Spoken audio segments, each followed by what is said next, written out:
I should have known something was off the moment I stepped into the house. An eerie silence hung in the air, a stark contrast to the usual bickering between my husband Connor and his son Alex. Instinctively, I moved closer to the study, the voices becoming clearer with each step. "It's the perfect solution. She'll never suspect a thing." Connor's muffled tone resonated, laced with an unsettling smugness. My heart raced as I pressed my ear against the door, Alex's voice joining the sinister exchange. "You're certain this poison will work gradually? I don't want her dying too quickly before we can access those assets." I gasped, clapping a hand over my mouth to muffle the sound.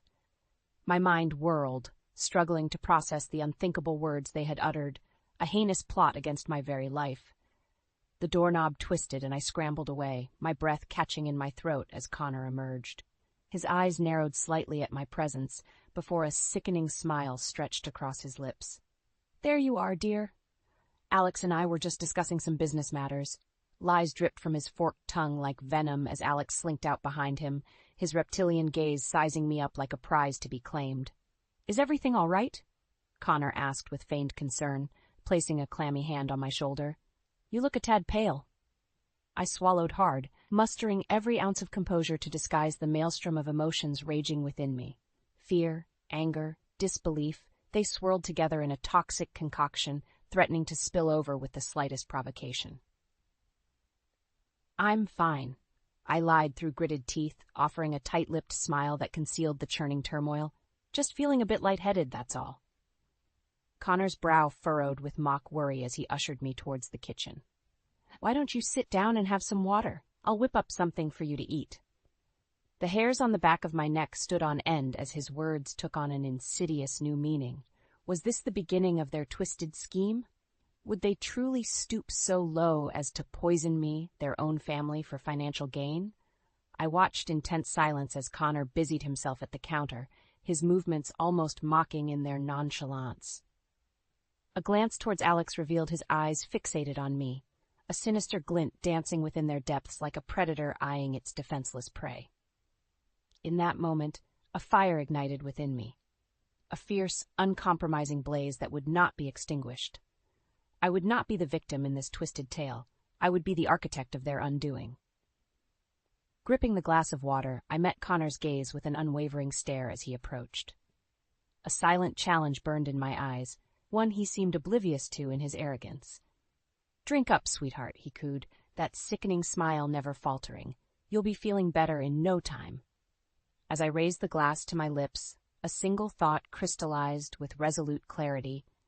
If it was war they wanted, it was war they would get, and I would show no mercy in dismantling their vile scheme piece by wretched piece until justice and retribution were finally served.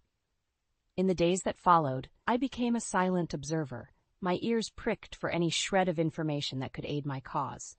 Connor and Alex seemed to carry on as usual, their facade of normalcy only strengthening my resolve. It was Eva, my dearest friend, who provided the first glimmer of hope. Over coffee one afternoon, I finally confided in her about the harrowing conversation I'd overheard, the words tumbling out in a torrent of anger and disbelief. Her eyes widened with horror, but her resolve never wavered. "We need to gather evidence, Lila, build an airtight case against those snakes." I nodded, the first twinges of purpose igniting within me. Eva was right. I couldn't simply confront them without proof. I needed ammunition, and I needed it fast. That evening, I took stock of our finances with renewed scrutiny. Missing funds, suspicious transactions, hidden debts, the trail of deceit woven by Connor and Alex gradually revealed itself bit by bit. "You seem awfully focused on those statements," Connor remarked over dinner, his tone laced with artificial nonchalance. "Anything interesting?" I met his gaze levelly, unwilling to betray the hatred simmering beneath the surface. "Just doing a little financial housekeeping." His brows rose in mock surprise before he shrugged, returning his attention to the meal before him, the very picture of apathy towards my growing suspicion. In the ensuing weeks, I became a master of deception, feigning illness while meticulously cataloging every illicit transaction, every underhanded move made by those snakes. All the while, I leaned on Eva, her steadfast support and strategic counsel proving invaluable. "We're getting closer," she assured me one evening as we pored over the mounting evidence. Soon, we'll have everything we need to bring them down. Connor's smug indifference only added fuel to the fire burning within me. Did he truly believe I was some wilting flower, too feeble and foolish to unravel his tangled web of lies? He was gravely mistaken. It was Alex, however, whose malice truly sent tendrils of ice through my veins. I witnessed firsthand the contemptuous glares he aimed my way, the undisguised loathing simmering in those cold, dead eyes. "Better watch your back," he muttered under his breath as he brushed past me in the hallway one day. "Wouldn't want anything unfortunate to happen." The pointed remark was a harsh reminder of the venom coursing through their veins, a poisonous hatred that threatened to consume us all if left unchecked. But I was no fragile victim to be cowed by such thinly veiled threats. I was a woman reborn, fueled by a thirst for justice too long denied. With Eva's help, I would tear down the facade of lies they'd so carefully constructed, exposing the rot that festered at their very core. One by one, I would dismantle their lives, just as they had aimed to destroy mine. It was only a matter of time before the depraved depths of their betrayal came to light. And when that day arrived, I would be waiting, not with fear, but with the cold, hard promise of retribution. With each passing day, I immersed myself deeper into the role fate had cruelly thrust upon me, that of the overlooked, ailing wife. It became a twisted charade, one that allowed me to secretly advance my plans while flying completely under Connor and Alex's radar. "You're looking particularly pale this morning," Connor observed over breakfast one morning, his tone a perverse blend of faux concern and undisguised indifference. I offered a weak smile, feigning a weariness that would soon become my reluctant ally. "Just feeling a bit drained lately." His gaze drifted back to his plate with a dismissive shrug. "Well, you'd better rest up. We've got the Benson event this weekend, and I can't have you embarrassing me in front of potential clients." The words oozed with thinly veiled condescension, but I bit back the torrent of rage bubbling within me. Antagonizing him would only undermine the delicate fiction I was so carefully crafting. In the days that followed, I allowed myself to grow increasingly lethargic, my movements slowing to a sluggish crawl that couldn't be mistaken for anything other than infirmity. "Christ, you look like death warmed over," Alex sneered as I shuffled into the living room, sinking onto the couch with a weary sigh. Mustering what little energy I could, I leveled him with a pointed glare. "It must be that stomach virus going around." His expression morphed into one of poorly concealed disdain before he rose from his chair, muttering a parting remark too vile to repeat as he stalked away. With him gone, I allowed the mask to slip, my lips curling into a grim smile. If only he knew the true purpose behind my increasingly haggard appearance, to lull him and his loathsome father into a false sense of complacency. As the weeks ticked by, I turned my attention to securing my assets, meticulously siphoning funds and making arrangements through Eva's trusted network of contacts. A new identity, complete with fresh credentials and a pristine record, would be my safety net when the time came to escape this waking nightmare. "You've got to hang in there," Eva murmured to me during one of our clandestine meetings, her eyes shining with a combination of worry and fierce determination. "We're almost there." I nodded weakly, allowing my body to slump in a semblance of debilitating frailty. "Don't worry about me. Just make sure everything is in place for when the time comes." Her jaw tightened, and she gave a curt nod before rising to leave, the weight of our shared mission heavy between us. With each rattling cough, each tremor that racked my body, I could see Connor and Alex's contempt growing. Their once cutting remarks had given way to stretches of stony silence, punctuated only by the occasional snide glance in my direction. Did they sense the game afoot, or were they simply biding their time, eager to shed the burden of my existence so they could slither away with my hard-earned wealth? The thought was like gasoline on the flames of my hatred, stoking the inferno that would ultimately consume them. Finally, the night before the pivotal Benson event arrived, heralding the next phase of my intricately woven plan. "Well, you certainly don't look fit to attend tomorrow's function," the Connor remarked with an air of poorly disguised annoyance as I took my place at the dinner table. "Maybe it's best you sit this one out, dear. Wouldn't want you to keel over in front of everyone." His lips curved into a serpentine smile. dark amusement dancing in his beady eyes. I allowed my gaze to drift away, feigning a weary capitulation that he no doubt interpreted as weakness. Little did he know, it was the calm before the storm. The final moments of peace before I obliterated his pathetic delusions of control. As the first twinges of nausea blossomed within me, I steadied my quivering hands against the table's edge, steeling my resolve for the trials yet to come. They thought they had broken me, body and spirit, but by dawn's first light, the game would be forever changed, and Connor and Alex would soon discover they had succeeded only in awakening a force more powerful than any they could possibly fathom. With my newfound air of frailty firmly in place, it was time to set the next phase of my plan into motion. Connor and Alex may have thought me a helpless invalid, but they were about to discover just how debilitating their own arrogance could be. It started small. The subtle planting of suspicious evidence designed to make it appear as though Connor was engaged in a tawdry affair. A lingering spritz of unfamiliar cologne, a swirl of red lipstick on his shirt collar, furtive glances and whispered phone calls when he thought no one was watching. At first, the sign seemed to go unnoticed by those snakes. But I was patient, allowing the seeds of doubt to germinate until their poisonous tendrils could no longer be ignored. It was Alex who finally confronted his father, his anger boiling over during a heated argument one evening. "Who is she?" he snarled, slamming his fist on the table with a force that made me start. "Don't even try to deny it. I've seen the evidence." Connor's eyes widened in what I could only assume was feigned shock and bewilderment. "What the hell are you going on about, boy?" The lipstick stains, the hushed phone calls. Alex's voice dripped with venom as he leaned across the table, his eyes narrowing to slits of pure venom. "You're cheating on us with some cheap whore, aren't you?" The muscles in Connor's jaw twitched as he absorbed the accusation. For a moment, I could have sworn I saw a flash of guilt in those cold, dead eyes. But like any master of deception, the expression was gone in an instant, replaced by one of towering indignation. "How dare you accuse me of such a thing?"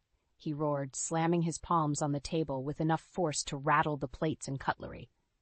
"I've given you everything, a home, an education, a life of luxury, and this is how you repay me?" As the two men descended into a maelstrom of bitter recriminations, I watched in silence, allowing the rift I had so carefully cultivated to deepen and fester. Like a master chemist, I had introduced the volatile elements and stepped back, observing as the inevitable explosion tore them apart. In the ensuing days, the tension was thick enough to choke on. Connor and Alex regarded one another with unveiled hostility, their interactions reduced to terse exchange loaded with thinly veiled accusations. "Where were you until so late last night?" Alex demanded one morning as we sat down to breakfast, his eyes boring into his father with an intensity that would have incinerated a lesser man. "Out with your whore again?" Connor slammed his coffee mug down with enough force to slosh the steaming liquid over the rim. "Watch your insolent tongue, boy. You know nothing of the sacrifices I've made to provide for this family." As their quarrel escalated, I found myself tuning out their specific grievances, allowing the general din of enmity to wash over me. Like a composer, I had orchestrated this discordant crescendo through the skilled manipulation of evidence, and the results were even more glorious than I could have imagined. With father and son torn asunder by suspicion and betrayal, the stage was set for the next, more explosive act in my carefully choreographed theater of vengeance. While they postured and snarled, consumed by the flames of manufactured enmity, I bided my time, a silent, unassuming specter merely awaiting her moment to strike. That moment was coming soon. All that remained was to goad the snakes into striking the fateful blow that would ultimately spell their demise. And I knew just the provocation to rattle them from their coils of seething resentment. So I watched and I waited for the perfect opportunity. And when it came, I would be ready to deliver the grand performance of a lifetime. With Connor and Alex's relationship crumbling under the weight of suspicion and hatred I had so expertly cultivated, it was time to deliver the final, decisive stroke that would bring their bitter animosity to an explosive head. The opportunity presented itself one evening as we sat down for a painfully tense family dinner. The atmosphere was thick with resentment, weighted silences punctuated only by the occasional hostile glare or muttered insult exchanged between father and son. Clearing my throat, I adopted my most frail, wilting demeanor as all eyes turned towards me. "I'm afraid I have some distressing news to share." Connor's eyes narrowed to slits of pure venom. "Out with it, then. Don't keep us in suspense." Feigning a tremulous sigh, I twisted my fingers together in a show of profound unease. "It's about the—" I swallowed hard, as if struggling to give voice to some unutterable truth. "The other woman." The words struck like a thunderclap, the air instantly charged with a scorching current of suspicion and fury. Connor shot to his feet, lips peeled back in a wordless snarl of outrage, as Alex leaned forward, eyes glittering with vindicated accusation. "You lying, cheating bastard," the younger man spat, his voice dripping with vitriol. "I knew you had a whore on the side." In one deft motion, I slid a crumpled photograph across the table, one carefully culled from the cache of evidence I had compiled, then artfully staged to capture Connor in a seeming tryst. His brow creased with bewilderment as he snatched it up, only for the expression to contort into one of impotent rage. "This—" He slammed the damning image down with enough force to rattle the tableware. "This is a lie, a twisted, malicious lie." "Is it?" I asked softly, affecting a wounded, almost pleading tone. "Because it would certainly explain your recent indiscretions. The phone calls, the late nights, that strange perfume I've been smelling." Alex was on his feet now, hands balled into white-knuckled fists as he advanced on his father like a coiled serpent. "You smug, self-righteous prick. You've been cheating on us this whole time, haven't you? Carrying on with some two-bit tramp while stringing us along with your lies." It happened in a blur. A flash of movement coupled with an inarticulate bellow of fury as Connor launched himself at his son. The two men collapsed in a tangle of flailing limbs, grunts and curses rent the air as they grappled across the hardwood floor like battling behemoths. I watched, unmoving, as the maelstrom of violence unfolded before me. Let them rend and tear at each other, consumed by the all-devouring flames of hatred I had so carefully stoked within their blackened souls. It was only fitting that I allow them to deliver the fatal wounds that would ultimately seal their demise. At last, Connor managed to pin his son in a chokehold, his teeth bared in a revolting rictus of animalistic fury as Alex's face purpled beneath the onslaught. Revulsion warred with triumph as I observed the spectacle, the gruesome drama playing out exactly as I had orchestrated. Only when it seemed the younger man's eyes would bulge from their sockets did I finally act, fumbling for my phone to hit the record button. Let them have their brutal rematch, their primal showdown of rage and savagery. I would simply sit back and document their sordid performance for posterity. When the dust settled and the violence had finally abated, two battered, heaving combatants glared at each other across the ravaged battlefield of the dining room. Chests rising and falling in ragged desperation, they seemed to realize the depravity of the spectacle they had just enacted. A fractured chuckle, raw and bitter, escaped my lips as I pocketed my phone, the deed accomplished. "Well," I said, my voice steady, despite the turmoil whirling within me like a cyclone of long-suppressed fury. "I'd say the two of you have given me plenty of reasons to revise my will, haven't you?" As their eyes met mine, I saw the first flicker of uncertainty creep across their brutish features. Let them wonder, I thought with grim satisfaction. The game was truly afoot, and there would be no winners, only survivors. In the aftermath of Connor and Alex's explosive clash, a pall of uneasy silence hung over the house like a suffocating shroud. The two snakes seemed chastened in the wake of their primal outburst, slinking through the halls with furtive unease as I remained a specter on the periphery, watching, waiting. It was time to deliver the next punishing volley in my intricately orchestrated downfall. With Eva's assistance, I had already put the necessary pieces in motion to bring this whole sordid affair to its inevitable, karmic conclusion. The first salvo came in the form of an urgent summons from Dr. Harris, our longtime family physician. I arrived at his office feigning a mask of profound frailty, clutching Eva's arm for support as I shuffled inside like a woman treading the precipice of oblivion. "Ah, Lila," the doctor murmured, rising to greet me with solicitous concern etched into his weathered features. "I'm afraid the test results aren't good." My eyes widened with a pantomime of innocent alarm. "What do you mean? What's wrong?" Dr. Harris shook his head, expression grave. "It would appear your condition is more advanced than we initially feared. I'm so very sorry, my dear." The words hung in the air like a stifling miasma weighted with unspoken implications too terrible to fully grasp. Beside me, Eva sagged against my shoulder, overcome with exaggerated emotion as I struggled to maintain my composure. It was all an intricate fiction, of course, a carefully constructed narrative designed to lure Connor and Alex into a state of utterly disarming vulnerability before delivering the coup de grace. Still, I could not resist a flicker of dark satisfaction at the evident torment contorting the doctor's features. Let him marinate in the guilt and misery for now. Soon enough he would learn I had merely engaged him as an unwitting actor in my grand theater of retribution. When Connor and Alex were finally summoned to the office under the pretense of being briefed on my condition, their reactions were a study in callous indifference. While Eva openly wept beside me, their faces remained chiseled masks of stony impassivity, utterly devoid of anything resembling human compassion or empathy.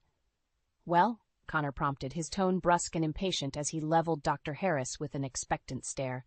"What's the prognosis, Doc? Out with it." The doctor sighed, rubbing his temples in a show of soul-deep weariness. "I'm afraid the situation is quite dire. The tests indicate that Lila's condition is terminal and progressing far more rapidly than we could have anticipated." A weighted pause lingered in the air as I observed Connor and Alex through shuttered lashes, desperate to drink in their reactions. To my dismay, however, they remained as unreadable and impassive as carved granite monoliths, their expressions utterly inscrutable. Until, that is, the moment I spoke the words that would ultimately shatter their smug facades of indifference. "Given the circumstances," I said, my voice a tremulous whisper that still managed to command the room's attention, "I've decided to amend my will, effective immediately." Connor's head whipped towards me, eyes narrowing to serpentine slits of pure avarice. "Oh, and just what changes did you have in mind, dear?" A tremulous exhalation, punctuated by a sickly, bone-rattling cough that doubled me over, draining what little color remained from my ashen features. When I finally straightened, clutching Eva's arm for support, a muscle twitched in the hinge of Connor's jaw, the barest flickering betrayal of the disquiet roiling within him. "My entire estate," my gaze drifted across them with pointed finality, "is to be awarded to the Wilkinson Charitable Foundation upon my death."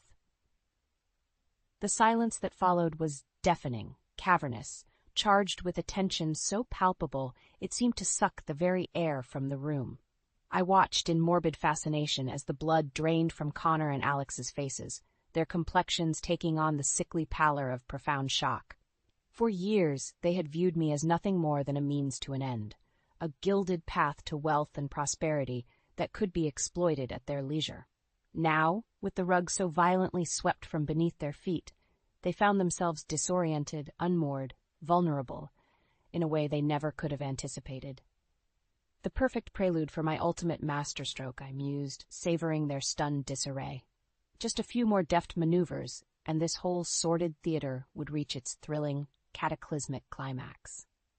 In the aftermath of my bombshell revelation regarding the amended will, the atmosphere in our home congealed into a noxious fog of barely contained resentment and desperation. Connor and Alex slunk about the house like feral animals caught in a snare, their movements increasingly erratic and furtive as the days passed. I observed their escalating mania from afar, a silent specter bearing witness as the full weight of their impending loss took root in their blackened psyches. The abuse I had endured, the wounds they had inflicted, all could now be glimpsed in the naked despair marring their once smug countenances. At times their fear and uncertainty would erupt in volcanic paroxysms of unbridled rage, hostile silences shattered by bellowed accusations and furniture-rattling tantrums. When the storms passed, they would inevitably retreat to their respective corners, no doubt scheming new ways to claw back some semblance of control. "You deceitful harpy," Connor raged one morning, slamming his fist on the kitchen counter with enough force to make the plates clatter. "This is your revenge, isn't it? Finally showing your true colors." I met his venom with an impassive stare, my pallid features betraying no reaction as he stalked around the island towards me.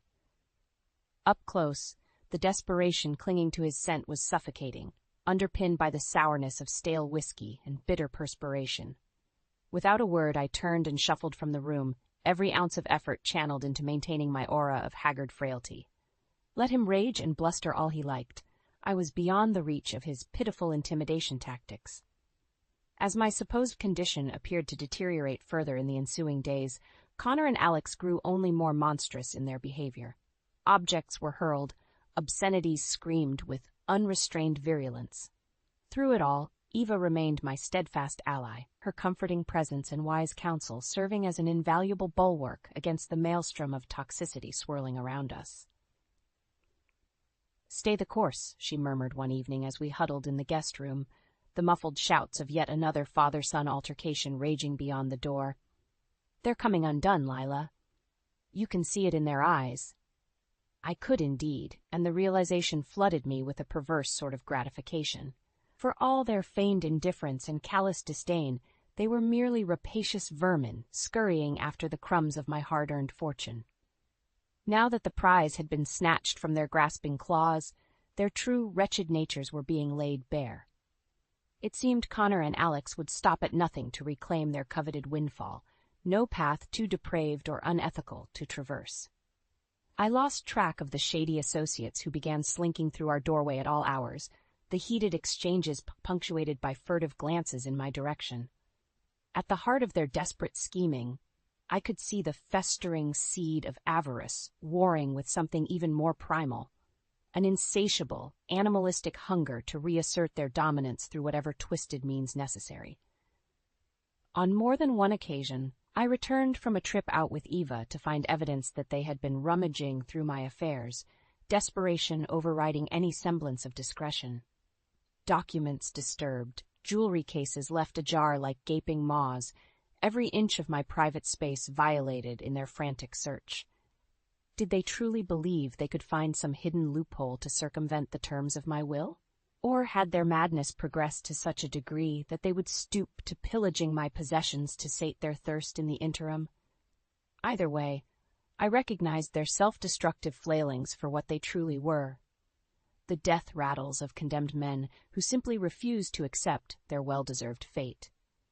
And with every feeble grasping at straws, they only bound themselves tighter in the inescapable noose of karma's brutal recompense. Soon, their options would be well and truly exhausted. Soon, they would have nowhere left to turn, no more depraved avenues left to pursue in their desperate bid for salvation.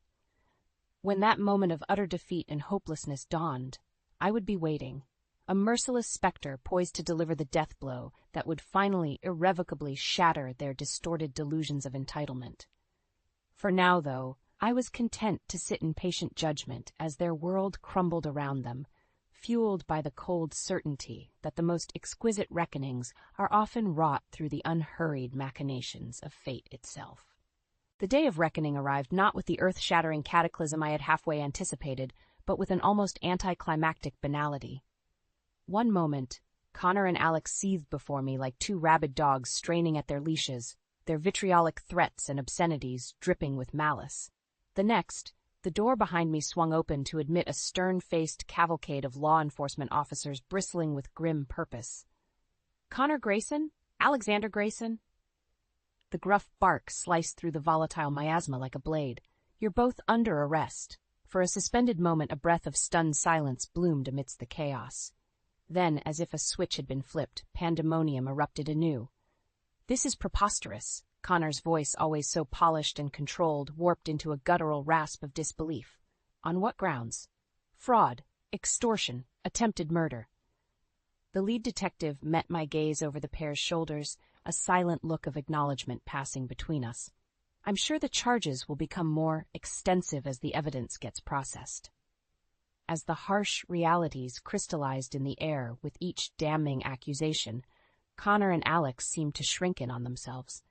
The bluster evaporated, the towering swagger diminished, until they resembled nothing more than a pair of petulant, ill-mannered children caught with their hands in the proverbial cookie jar.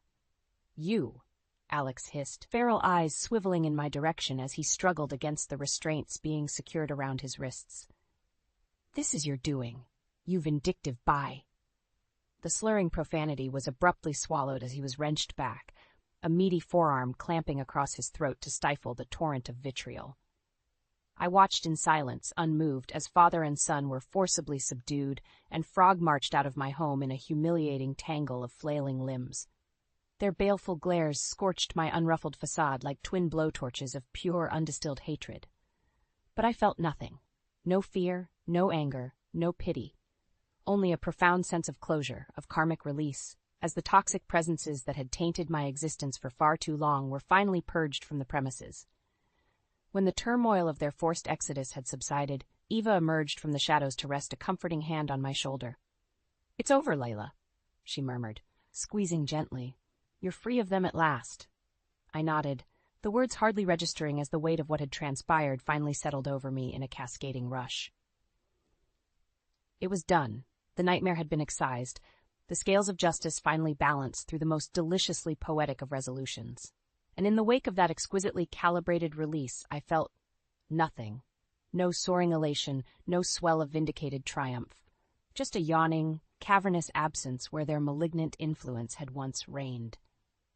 As the authorities conducted their thorough search, meticulously documenting the mountain of evidence I had so carefully curated over the past weeks and months, the harsh realities of Connor and Alex's crimes were laid bare in exacting detail. From the insidious financial improprieties and fraud all the way through to the most heinous deception of all, their despicable plot to poison me and abscond with my estate. With every passing revelation, I felt a subtle sense of lightness pervade my being, a lifting of the oppressive burdens and torments I had shouldered for far too long. By the time the investigators had finished exhaling their findings and departed with stifling courtroom formalities, I felt utterly untethered, buoyed aloft by an ethereal sense of liberation. Only one matter remained unresolved. When Dr. Harris arrived at the house much later that evening, his features were etched into a mask of harrowed apprehension. In his eyes, I witnessed the gnawing dread of a man ensnared in circumstances far beyond his control, the realization that he had been an unwitting pawn in the grandest of deceptions. His voice cracked under the weight of his turmoil before he drew a steadying breath. "I don't know what to say, Leela, when they told me the truth." Raising a hand, I waved away his concerns with an airy gesture of dismissal. "Think nothing of it, Samuel. You were a means to an end, one I deeply regret having to exploit, but a necessity nonetheless." The doctor's throat bobbed as he absorbed my words, the tension seeming to bleed from his frame with each passing second. "Then it's true?" he asked at last, a glimmer of lucidity piercing the fog of trepidation clouding his gaze. "This was all just an elaborate ruse? A scheme to expose them and their misdeeds?" A faint smile tugged at the corners of my mouth as I rose from my seat, suddenly revitalized and suffused with a renewed sense of purpose and vitality. "A woman's got to protect herself, Samuel. Surely you can understand that."